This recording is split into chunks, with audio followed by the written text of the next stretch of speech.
আসসালামু আলাইকুম ওয়া রাহমাতুল্লাহ।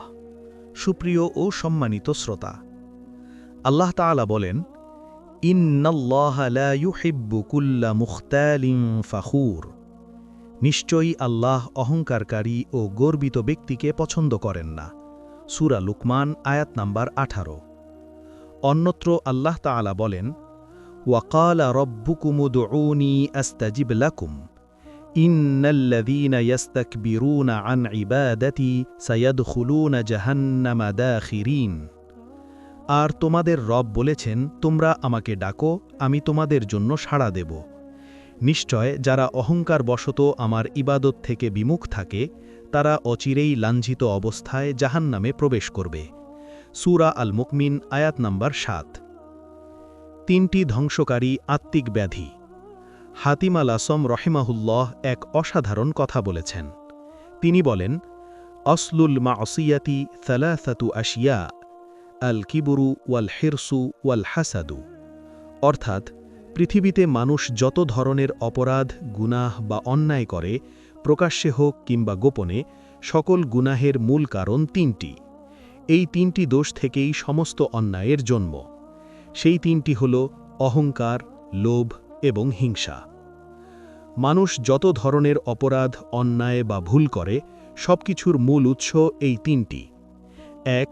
অহংকার, যার কারণে ইবলিস অভিশপ্ত হয়েছিল। 2. লোভ, যার কারণে আদম আলাইহিসসালাম জান্নাত থেকে পৃথিবীতে অবতরণ করেছিলেন। 3. হিংসা, যার কারণে হাবিলের ভাই কাবিল তাকে হত্যা করেছিল। ফাওয়াইদুল হাদিস নাম্বার 106। এই 3টিকে একসাথে বলা হয় আল মুহলিকাতুস সালাসা, অর্থাৎ মানুষকে ধ্বংস করে দেওয়ার মতো ভয়ানক 3টি আত্মিক ব্যাধি। এই কারণেই আমাদের উচিত এই 3টি মারাত্মক ব্যাধি থেকে বেঁচে থাকা, কারণ এগুলো থেকে বাঁচতে পারলেই আমরা অধিকাংশ গুনাহ থেকে মুক্ত থাকতে পারব ইনশাআল্লাহ। সকল রোগের জননী। এই 3টির মধ্যেও সবচেয়ে ভয়াবহ, সবচেয়ে ধ্বংসাত্মক এবং সবচেয়ে বিপজ্জনক হল অহংকার, আল কিবরু। এই কারণে আল্লাহর অলিরা এটাকে বলেছেন উম্মুল আমরদ, তথা হৃদয়ের রোগগুলোর জননী। অহংকারের কারণে ইবলিস অভিশপ্ত হয়েছিল। এটি এমন এক ব্যাধি যা ইবলিসকে চিরতরের জন্য অভিশপ্ত করে দিয়েছিল। এর কারণেই জান্নাতের দরজা থেকে তাকে লাথি মেরে বের করে দেয়া হয়েছিল। আদম আলাইহিসসালামের সামনে সিজদা করতে বললে সে অহংকার করে বলেছিল, আনা খায়রুম মিনহু খলাকতানি মিন নারিন ওয়া খলাকতাহু মিন তিন। আমি তার চেয়ে উত্তম, আপনি আমাকে আগুন থেকে সৃষ্টি করেছেন আর তাকে সৃষ্টি করেছেন মাটি থেকে। সূরা সদ আয়াত নাম্বার 76। ইবলিসের এ কথার মাধ্যমে তার অন্তরে লুকিয়ে থাকা সেই মারাত্মক রোগ অহংকার প্রকাশ পেয়েছিল, যার কারণে তাকে আল্লাহর অভিশাপপ্রাপ্ত ও জান্নাত থেকে চিরতরে বঞ্চিত করে দেয়া হয়েছিল। অহংকারের ভয়াবহতা। নবীজি সাল্লাল্লাহু আলাইহি ওয়াসাল্লাম বলেছেন, লা ইয়াদখুলুল জান্নাতা মান কানা ফি কলবিহি মিসকালু যাররাতিন মিন কিবর। যার অন্তরে এক যাররা পরিমাণ অহংকার থাকবে, সে জান্নাতে প্রবেশ করবে না। সহিহ মুসলিম হাদিস নাম্বার 91। আরবি ভাষায় সূর্যের আলোয় ভেসে বেড়ানো অতি ছোট ধূলিকণাকে বলা হয় যাররা। যখন আপনি জানালার ফাঁক দিয়ে আলো আসতে দেখেন, তখন আলোর মধ্যে ছোট ছোট মিহি ধুলার কণা বাতাসে উড়তে দেখেন। সেই অতি ছোট কণিকাকে বলা হয় যাররা। অথবা সরিষা দানার চেয়েও ক্ষুদ্রতম কিছুকে বোঝানোর জন্যেও যাররাহ শব্দ ব্যবহার করা হয়। এবার ভেবে দেখুন, এতটুকু অহংকার থাকলেও জান্নাত হারাম হয়ে যাবে। তাহলে যদি কারো অন্তরে বড় অহংকার থাকে, সে যদি নিজেকে বড় মনে করে, অন্যকে তুচ্ছ মনে করে, কাউকে সম্মান না দেয়, তার অবস্থা কত ভয়াবহ হতে পারে তা কল্পনাকেও হার মানায়। কেয়ামতের দিন অহংকারীরা যেভাবে উঠবে। অপর হাদিফে নবীজি সাল্লাল্লাহু আলাইহি ওয়াসাল্লাম বলেছেন, ইউহশারুল মুতাকাব্বিরুনা ইয়াউমাল কিয়ামাতি আমসালুয যাররি ফি সূরাতির রিজাল ইয়াগশাহুমুয যুল্লু মিন কুল্লি মাকান ইউসাকুনা ইলা সিজনিম মিন জাহান্নামা ইউসাম্মা বুলাস তা'লুহুম নারুল আনয়ার ওয়া ইউসকাউনা মিন উসারাতি আহলিন নার তিনাতুল খাবাল। কিয়ামতের দিন অহংকারীদেরকে মানুষের আকৃতিতে পিপিলিকার মতো করে উঠানো হবে। চারপাশ থেকে তাদেরকে অপমান ও লাঞ্ছনা ঘিরে ধরবে। এরপর তাদেরকে জাহান্নামের এক কারাগারে নিয়ে যাওয়া হবে, যার নাম বুলাস। তাদের ওপর জাহান্নামের অগ্নিশিখা তাণ্ডব জ্বালাবে, আর তাদেরকে জাহান্নামীদের পুজ ও পচা নক্ত থেকে তৈরি তিনাতুল খাবাল পান করানো হবে। তিরমিজি, হাদিস নাম্বার 2492। অহংকারের কারণেই পৃথিবীতে যত দৌরাত্ম্য। মোহতারাম হাজিরিন, এই দুনিয়ায় যত ঝগড়া, বিবাদ, কলহ বিবাদ, হানাহানি, যুদ্ধবিগ্রহ, দম্ভ দৌরাত্ম্য চলছে, এর পেছনে সবার বড় কারণ একটাই: অহংকার। অহংকারের কারণেই দুই ভাইয়ের মধ্যে দূরত্ব তৈরি হয়। অহংকারের কারণেই পরিবার ভেঙে যায়। অহংকারের কারণেই সমাজে বিবাদ বিভাজন সৃষ্টি হয়। অহংকারী মানুষ নিজের অন্যায়কে ঢেকে রাখে। যখন কেউ ভুল করে, অহংকারী তাকে তাওবা থেকে ফিরিয়ে রাখে। অহংকারের আলামত। একজন মানুষের অন্তরে অহংকার আছে কিনা সেটার কিছু সুস্পষ্ট আলামত বা লক্ষণ আছে। তন্মধ্যে প্রধান আলামত হল, অহংকারী ব্যক্তি কখনো সত্যকে সহজে মেনে নিতে পারে না। যখন সত্য তার সামনে হাজির করা হয়, তখন সে সেটাকে অস্বীকার করে। অনেক সময় অহেতুক তর্ক বিতর্কে জড়িয়ে পড়ে। অনুরূপভাবে সে নিজের ভুলের কথা কখনো স্বীকার করতে চায় না, বরং সবসময় নিজের অবস্থানকে ঠিক প্রমাণের জন্যে অযৌক্তিক যুক্তি দাঁড় করাতে থাকে। আর যখন দেখে যুক্তিতে হেরে বসছে, তখন সে হয়তো কথার মোড় ঘুরিয়ে দেয়, কখনো পরিবেশ উত্তপ্ত করে তোলে, আবার কখনো ব্যক্তিগত আক্রমণ শুরু করে। এজন্যে রাসূলুল্লাহ সাল্লাল্লাহু আলাইহি ওয়াসাল্লাম বলেছেন, আল কিবরু বাতারুল হাক্কি ওয়া গামতুন নাস। অহংকার হল সত্যকে প্রত্যাখ্যান করা এবং মানুষকে তুচ্ছ তাচ্ছিল্য করা। সহিহ মুসলিম, হাদিস নাম্বার 91। আর এর কারণে কি হয় জানেন? এই অহংকারী ব্যক্তি যেই পরিবেশেই থাকবে, পরিবারে থাকুক, পরিবার ভেঙে যাবে। সমাজে থাকুক, সমাজে বিশৃঙ্খলা ছড়িয়ে পড়বে। অফিস আদালত হোক কিংবা বন্ধু মহল, সে সেখানে অশান্তির বীজ বপন করে যাবে। অহংকারীর দৃষ্টান্ত।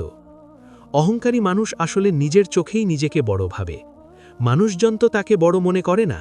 এজন্যে হাকিমুল উম্মাত আশরাফ আলী থানাবী রাহিমাহুল্লাহ একবার অহংকারের প্রকৃতি ব্যাখ্যা করতে গিয়ে একটা দৃষ্টান্ত দেন। তিনি বলেন, অহংকারীর অবস্থা এমন যেন সে একটি উঁচু পাহাড়ের চূড়ায় উঠে গেছে। সেখান থেকে যখন সে নিচের দিকে তাকায়, তখন দেখতে পায় যে মানুষগুলো খুবই ছোট ছোট।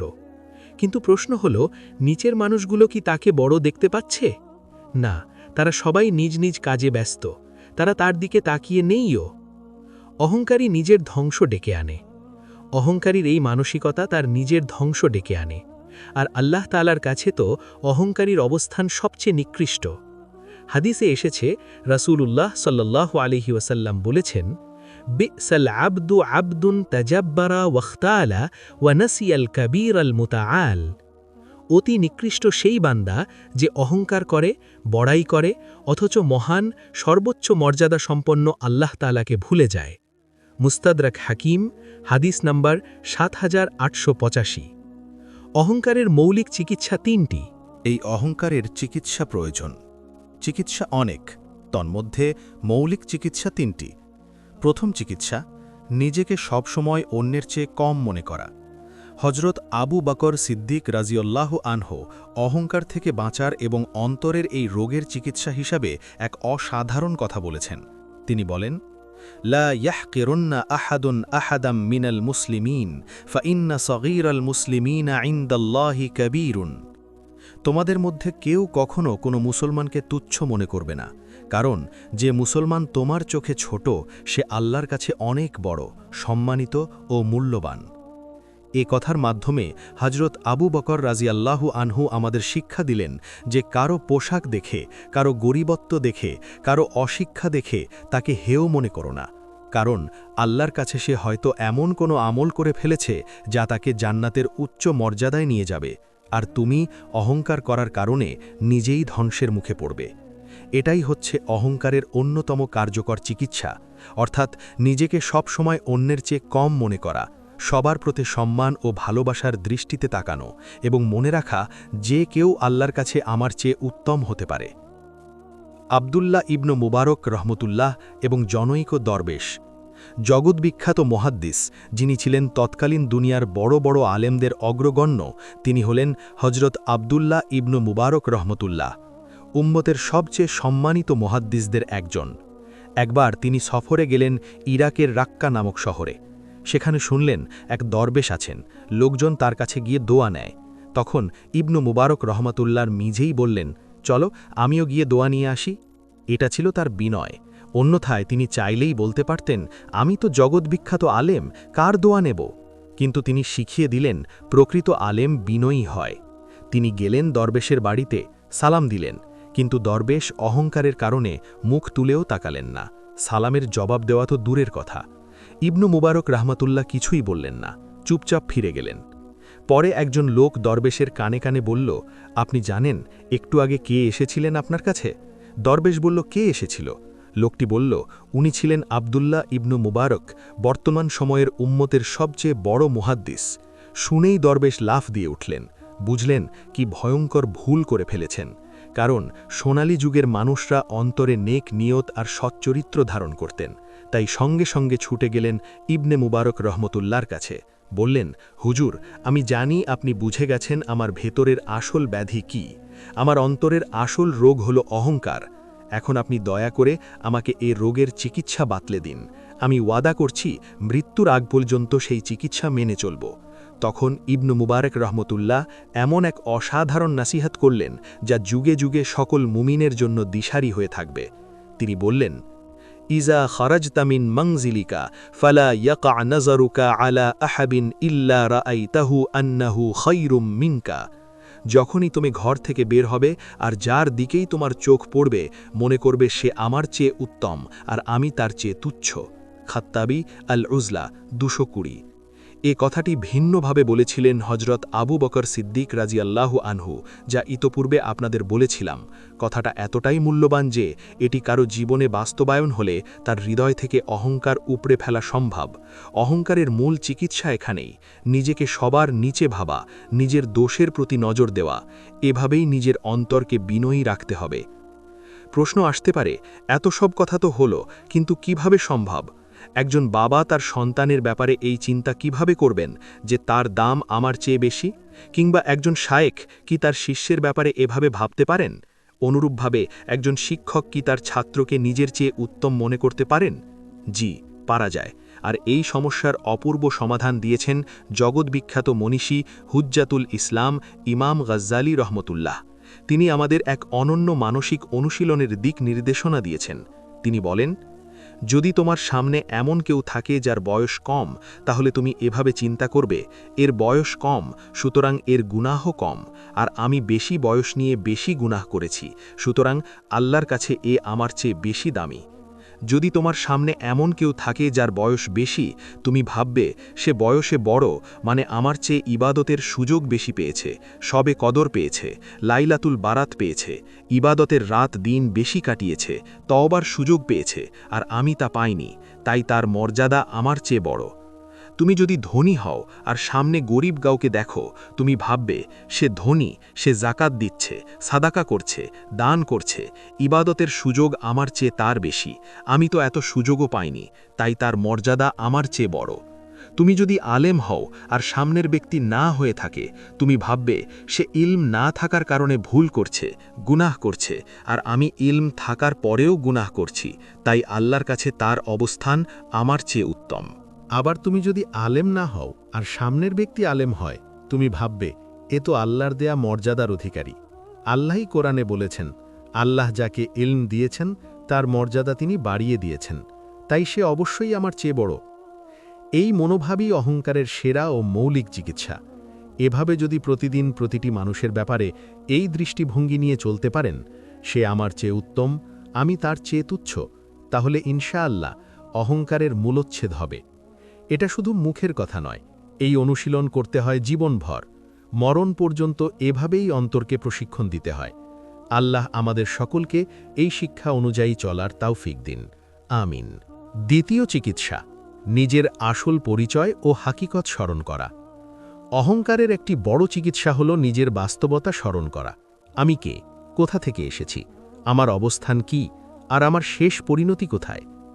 এ কথাগুলো যদি আমরা অন্তর দিয়ে একবার চিন্তা করি, নিজের বাস্তবতা স্মরণ করি, তবে অহংকারের স্থান আর থাকবে না।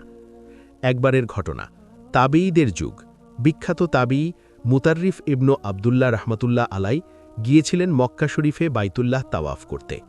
ঠিক তখনই সেখানে হাজির ছিলেন তৎকালীন গভর্নর মুহাল্লাব। তার প্রভাব প্রতিপত্তি, দেহের আধিজাত্য, পোশাক পরিচ্ছদ সবকিছুতে ছিল গর্ব ও অহংকারের ছাপ। তিনি তখন তাওয়াফ করছিলেন পোশাক টাকনুর নিচে ঝুলিয়ে। অথচ হাদিসে আছে, রাসূলুল্লাহ সাল্লাল্লাহু আলাইহি ওয়াসাল্লাম বলেছেন, মান জাররা সাওবাহু খুয়ালা লাম ইয়ানজুরিল্লাহু ইলাইহি ইয়াউমাল কিয়ামা। যে ব্যক্তি অহংকার করে তার কাপড় টাকনুর নিচে ঝুলিয়ে পড়বে, কিয়ামতের দিন আল্লাহ তার দিকে তাকাবেন না। সহিহ বুখারী হাদিস নাম্বার 5784। মুতাররিফ ইবনু আবদুল্লাহ রহমতুল্লাহ আলাই এর এই অনুচিত আচরণ সহ্য হল না। তিনি মুখ ফসকে বলে উঠলেন, আল্লাহর ঘরের ভেতরে এ কেমন চালচলন? তখন মুহাল্লাব তেরে এলেন, রাগে অভিমানে বললেন, চেনেন আমি কে? দেখুন, অহংকারীর ভাষা এমনই হয়। তুই জানিস আমি কে? এটা অহংকারীদের চিরাচরিত বলি। তখন মুতাররিফ ইবনু আবদুল্লাহ রহমতুল্লাহ আলাই চমৎকার একটি উত্তর দিলেন, যা আমাদের অহংকার ভাঙার জন্য যথেষ্ট। তিনি বললেন, হ্যাঁ, আমি জানি আপনি কে। আউওয়ালুকা নুতফাতুন মাদিরা ওয়া আখিরুকা জিফাতুন কাদিরা ওয়া আনতা বাইনা যালিকা তাহমিলুল আযিরা।